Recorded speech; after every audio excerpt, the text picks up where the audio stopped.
Detroit Lions. No top 100 players. I think the arrival of Sewell changed an entire offensive line. I agree, but you know what's going to happen 8 years from now? I'm going to be on Big D Energy. You're going to say, hey up, Neil Rule for Big D Energy. I say Penei Sewell makes too much money. Release his ass. Because it's all about the finances. Because Aaron Donald, Aaron Donald tried to call him a bitch. Yeah. Penei Sewell grabbed him by the nose and did that little slap thing. Detroit Lions. No top 100 players. We're not going to spend a ton of time on this. I know that this came out a couple days. We haven't had the chance to get to it yet.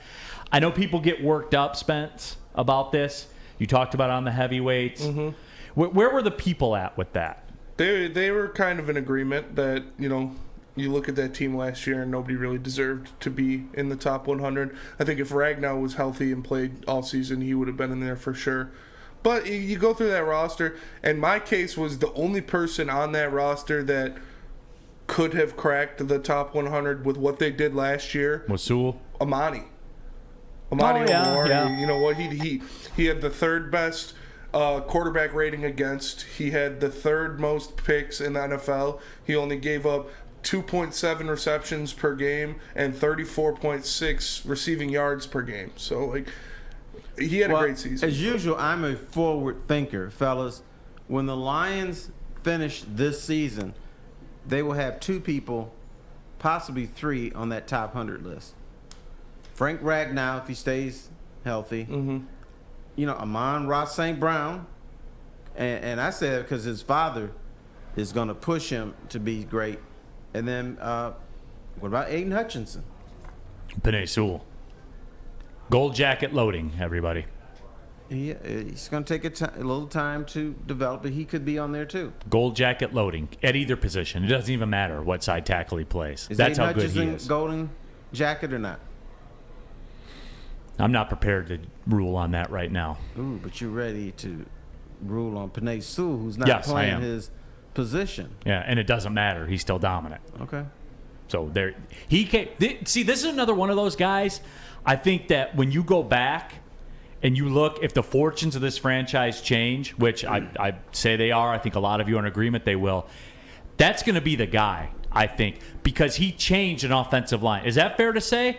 Like the Ragnow and the Decker and the things like that? I think the arrival of Sewell changed an entire offensive line, changed the way an offensive line's perceived, changed the running game, changed it all. I agree, but you know what's going to happen 8 years from now? I'm going to be on Big D Energy. You're going to say, hey up, Neil Rule for Big D Energy. Me and T. Foss have a disagreement. I say Penei Sewell makes too much money. Release his ass. Because it's all about the finances. T. Foss says, hey, he's a great player. He should stay. Making too much money. You and your little... Let's save a couple, nickels here and there. You're gonna save a couple nickels. You're going to want Penei Sewell released because he's going to want to get paid. What do you got, Sam Flannel? Oh, I was just going to say that Penei Sewell being here, I think, took that offensive line from being a really good one that had some talented pieces, but brought in a guy who makes it an elite offensive line. Without Penei Sewell, I don't think we would be talking about this as one of the possibly five best offensive lines in the NFL. And I don't know if I would be as high on DeAndre Swift as I currently am without the arrival of Penei Sewell. So what Penei Sewell is bringing is organizational, helps out the entire offense. So I do agree with Neil. I am pretty high on Penei Sewell. And the difference between him and Aiden Hutchinson right now, and why, Neil, I don't think you're ready to fit him for a gold jacket, is we've actually seen Penei Sewell at the NFL level succeed, especially in the second half of last season. And as high as I am on Aiden Hutchinson, he still has not played an NFL game yet. Right. It is. Is Flannel changing? Because I thought he would come on and say, "Oh, Penei Sewell sucks." Neil, what are you talking about? He's so good you can't deny it. Well, I know. Even Sam Flannel can't legend kill Penei Sewell. Sam Flannel said Ben Wallace was no good. I didn't say that. Yes, We're not going to get on it. I just don't think he's a Hall of Famer. He deserved his Defensive Player of the Year. But Spence, what do you got? Well, I think it's Penei Sewell brought a different he brought the grit to that offensive line too. You know, everybody loves the grit Dan Campbell hat and the grit mode, and that's what he brought. He's in the face, grabbing Aaron Donald's Nick face Bosa. mask. Yeah, bossing Nick Bosa up in his first NFL game. Like, it's Out of position. You need offensive linemen to be ugly, to be nasty, to go out there and hit somebody, and that's what he does. So I love he brought that attitude. Because Aaron Donald, man. Aaron Donald tried to call him a bitch. Yeah. Penei Sewell grabbed him by the nose and did that little slap thing. Yeah, exactly. He said, "No, I ain't your bitch, man." That's what I'm saying. See, and that's what this organization has missed since the days of Ndamukong Suh left. Yes. And that's why I never understood the hate about Ndamukong Suh and the way he played and stomping Aaron Rodgers and stuff like that. And look, I'm not saying go cost yourself games or make mistakes that cost you a loss or everything like that. But there is times where you got to stand up. And as Terry say, look, I ain't no punk, man. Yeah. Like it's different around here. I think that's a great way to put it. Sewell's arrival to me is the one that changes the dynamic of the franchise from an attitude perspective. Mm-hmm. When you lock and look, you can say, well, the Rams went on to win the Super Bowl and Aaron Donald, and that's cool, and that's fine. They're a much better team. They are a much better team right now. Yeah. But I love that though, dude. And that's not a grit thing to me. That's not a Detroit thing. That's how you win. That's how you level up. That's how you go.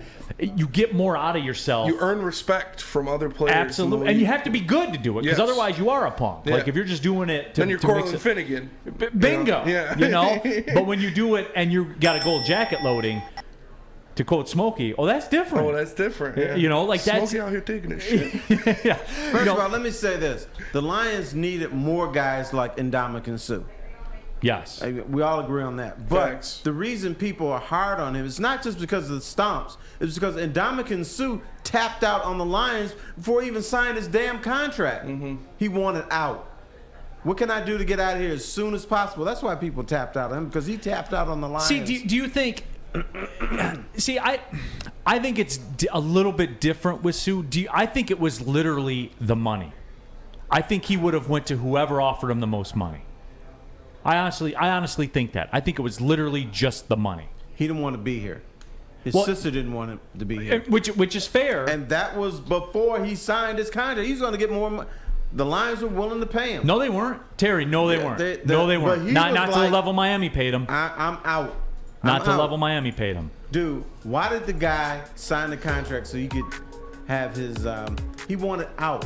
And I used to be a member of the Sioux squad. I used to talk to his sister. His sister used to come and see my daughter play soccer. I used to talk to her and she said, "We out of here." I said, "You don't want to be here? We out." And the stupid Lions thought that he wanted to be here. He didn't.